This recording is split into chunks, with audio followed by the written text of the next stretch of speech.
আজকে আমরা দশম শ্রেণীর নবম অধ্যায়ে আমরা 24 নম্বর অঙ্কটি সমাধান করব। প্রিয় শিক্ষার্থীবৃন্দ, আমরা একটু দেখি। cot a equal b by a হলে a sin a minus b cos a by a sin a plus b cos a এর মান নির্ণয় করতে হবে। অর্থাৎ এই অংশ থেকে আমাদেরকে এই অংশটা কি করতে হবে, আমাদেরকে প্রমাণ করতে হবে। তাহলে প্রিয় শিক্ষার্থীবৃন্দ, আমরা প্রথমে দেখি দেওয়া আছে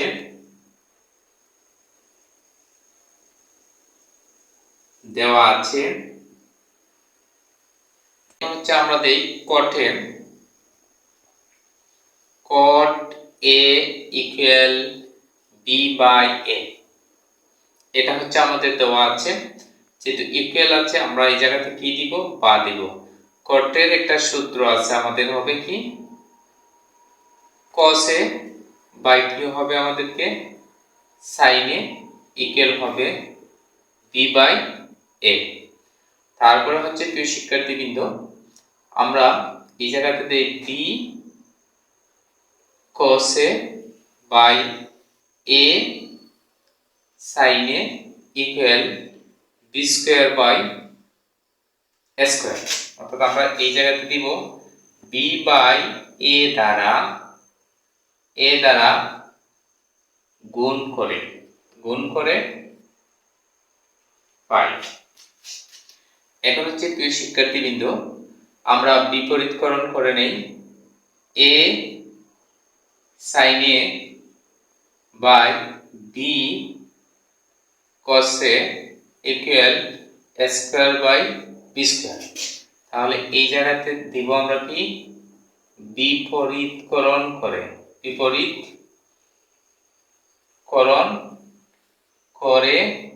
পাই।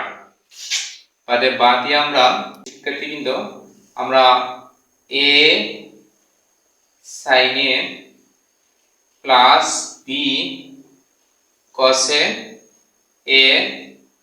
sin a minus b cos a equal a square plus b square a square minus b square। অর্থাৎ এই জায়গাতে আমরা দিব কি বিয়োজন করে পাই। এই শিক্ষার্থীবৃন্দ, আমরা এখন ওই অঙ্কের যে অংশটুকু প্রমাণ করতাম এই অংশের দিকে আমরা একটু তাকানোর পর এই জায়গাতে আমরা আবার কি করতে পারি, আবার আমরা কি করি বিপরীতকরণ করে নেই। a sin a b cos a, এরপর হচ্ছে a sin a plus b cos a equal a square minus b square by a square plus b square। এই জায়গাতে কি দিব আমরা বিপরীতকরণ করে পাই। প্রিয় শিক্ষার্থীবৃন্দ, তাহলে আমাদের এই অংশের মান হলো কি a sin a minus b cos a sin a minus b cos a sin a plus b cos a sin a plus b cos a।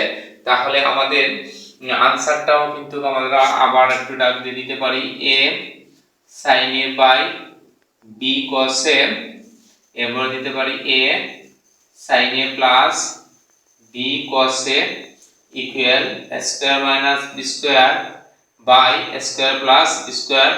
এই জায়গাতে आंसर। প্রিয় শিক্ষার্থীবৃন্দ, অঙ্ক হচ্ছে একটি গেমের মতো। মেধাকে বিকশিত করার জন্য আমাদেরকে কিছু জিনিস এই জায়গাতে চিন্তা করতে হবে।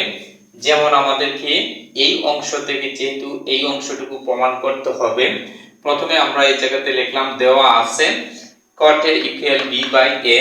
তাহলে আমাদের cot এর সূত্র যেটা হচ্ছে আমরা প্রত্যেকই জানি cot সমান হচ্ছে আমাদের cos বাই কি হবে sin। তে cos বাই sin, যেহেতু a আছে আমাদেরকে এই জায়গাতে এটা কি করেছি সংযোগ করেছি। এই জায়গাতে আসার পরে আমি কি করেছি b বাই a দ্বারা কি করেছি লব এবং হর উভয় পাশে আমি কি করেছি গুণ করেছি। এরপরে এই জায়গাতে আমি কি করেছি, যেহেতু প্রথমে এ সাইন আসে, এজন্য আমাকে আনতে হলে প্রথমে এ সাইনে এটাকে আমি কি করতে হবে, বিপরীতকরণ করতে হবে। বিপরীতকরণ করার পরে আমি দেখলাম যে আমাদের যোজন এবং বিয়োজন যদি আমি করে নিতে পারি, তাহলে আমি কি করতে পারবো, একটা অবস্থানে চলে যেতে পারবো। এরপরে এই জায়গাতে আসার পরে আমি যে মানটা বাইর করতাম সেটার দিকে যদি একটু দৃষ্টি দেই, তাহলে আমি লক্ষ্য করে দেখলাম যে এটাকে যদি আবার বিপরীতকরণ করে নিতে পারি, তাহলে আমাদের যেটা প্রমাণ করতাম সেটা কিন্তু এই জায়গাতে আমার হয়ে গেল, তৈরি হয়ে গেল। তাহলে প্রিয় শিক্ষার্থীবৃন্দ, আমরা প্রত্যেকে অঙ্কগুলো বুঝে শুনে এবং চিন্তা করে অঙ্কগুলো করব, এবং অঙ্ক কখনো মুখস্থ করব না। মুখস্থ অঙ্ক মনে থাকে না, তাহলে আমরা কাঙ্ক্ষিত লক্ষ্য অর্জন করতে পারবো না। আমি চাই প্রত্যেকে বুঝে শুনে অঙ্কগুলো করে প্রত্যেকে কাঙ্ক্ষিত লক্ষ্যে যেন পৌঁছতে পারে। সকলকে ধন্যবাদ।